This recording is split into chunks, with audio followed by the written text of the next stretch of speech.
The existence of design in the universe and design in life demands the existence of a supernatural designer.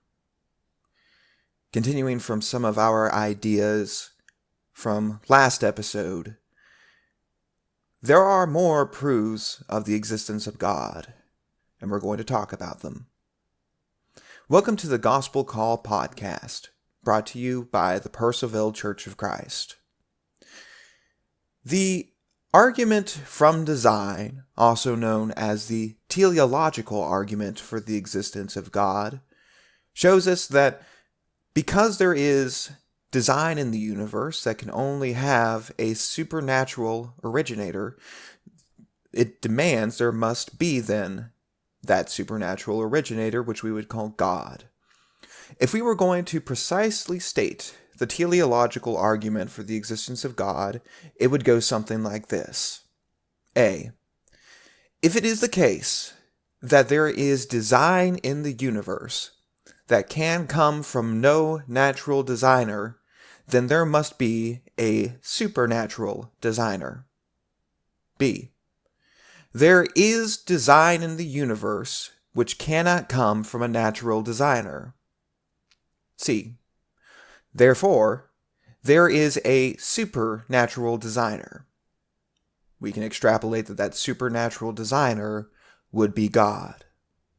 Now, if you are listening to this and you're coming from what we call a Darwinistic worldview, which would be held by most atheists, then this argument is probably going to be the least compelling for you, because this is the argument that is supposedly solved by the Darwinistic theory of evolution.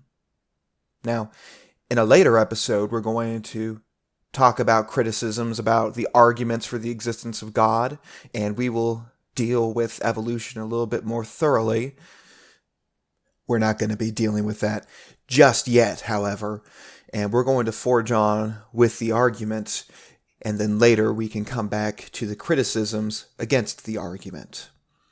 What do we mean when we say design? Well, everything that we can see around us is either going to be the product of one of two things. It will either be the product of design, or it will be the product of chaos. Just like last episode, let's take this from the view of somebody who is in a Darwinistic worldview. You start off by looking around at you, and you might look at, say, your watch. That is clearly the product of design. The telltale marks of design are complexity and purpose. We can tell that a watch has a certain amount of complexity, and you can tell that it was made for a purpose. It was made for the purpose of keeping time. Nobody could look at a watch and come to the conclusion that it was not designed. Nobody rational, anyway. You would not expect a watch to come as a result of chaos. In fact, when we talk about this argument, a watch is usually one of our go-to examples. If I were to take all of the pieces of a watch, the leather wrist strap, the crystal, the hands, the gears, if I were to put all of that together inside a blender and turn the blender on, would you expect a fully formed watch to come out of the blender? Well, of course not, because chaos cannot create design. What you would instead anticipate finding were even more broken watch pieces. It would lack those two critical components of design. It would lack complexity. In fact, when you added that element of chaos, it would become less complex. The various parts would look much more like whatever they came from. For example, if you had a minute and hour hand made out of brass, it wouldn't look like a minute and an hour hand anymore. It would just look like lumps of brass. And it would lack design. The blender would certainly not be given an obvious use for the watch. In fact, it would become even more useless than it already was.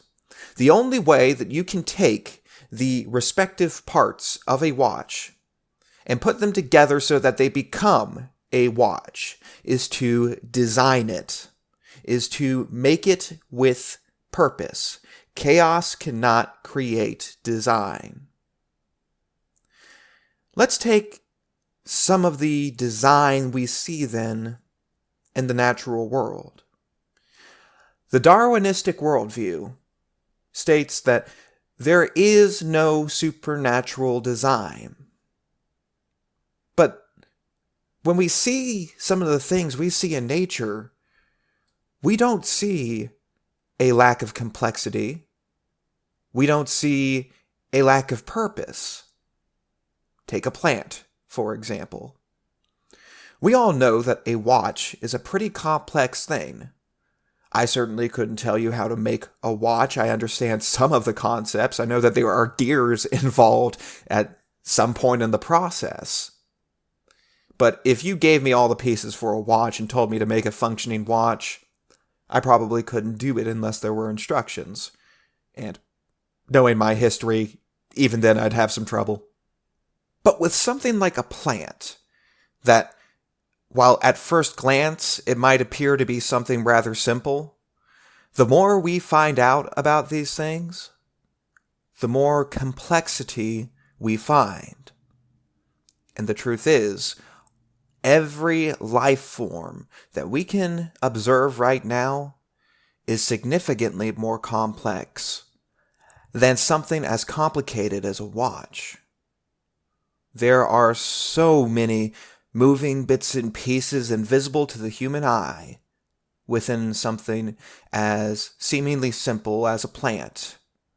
Cells, organelles, every little bit of it working in a grand complexity that no human being can recreate. Go ahead and try to make a plant from scratch. Notice I didn't say make a plant reproduce by planting it. No, just try to make a plant from scratch.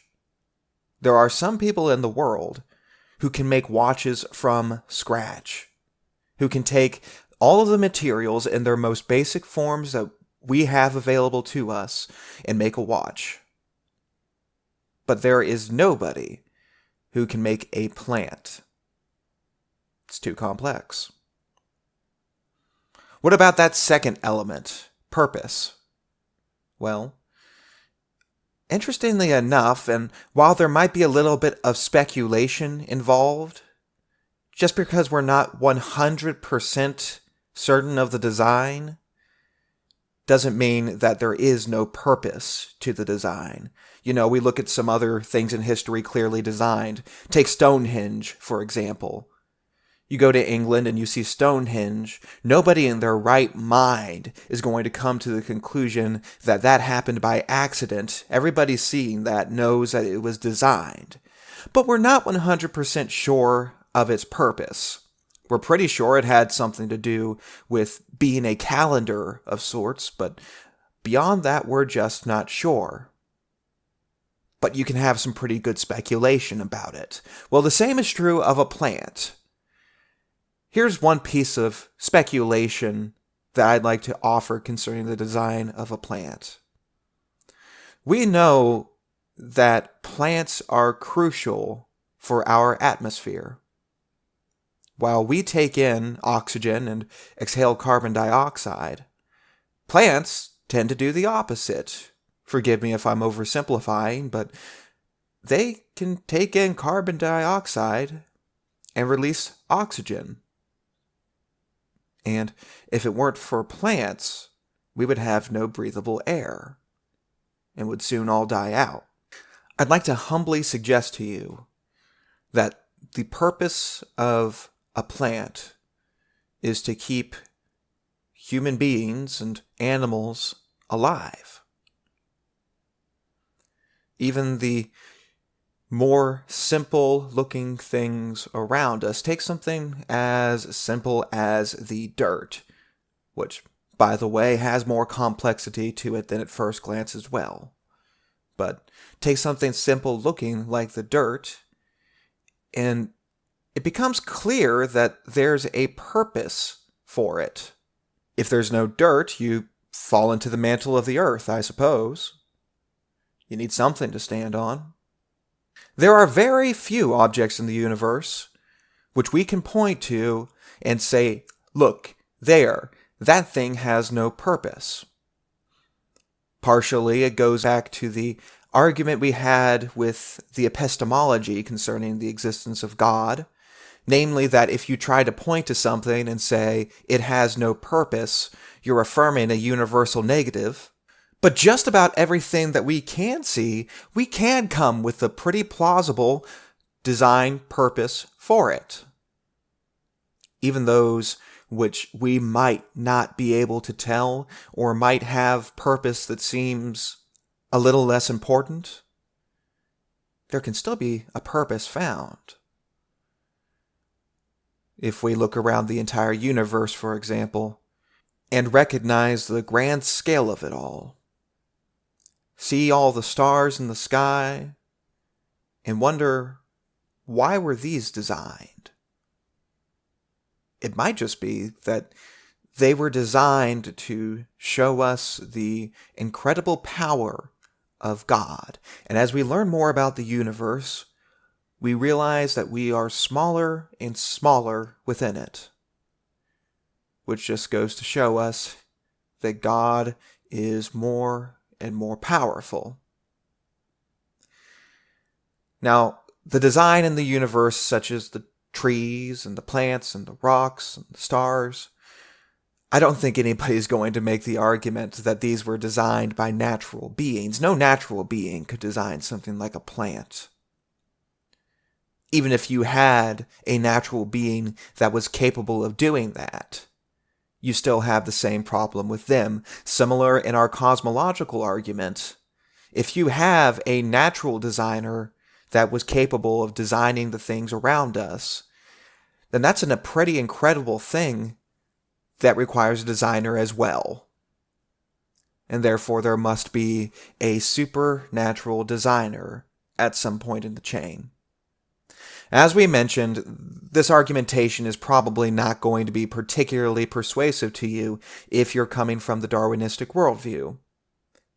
Looking from the Darwinistic worldview and you hear something like the plants were designed so that we might be able to breathe, you might think to yourself, well, that's not the case. It's not that they were designed so that we could breathe. It's that we both evolved to take advantage of what the other was able to give. If there was an abundance of oxygen in the atmosphere, then it was advantageous to evolve to use oxygen. And if there's a abundance of carbon dioxide, well, it's advantageous to evolve to use that instead.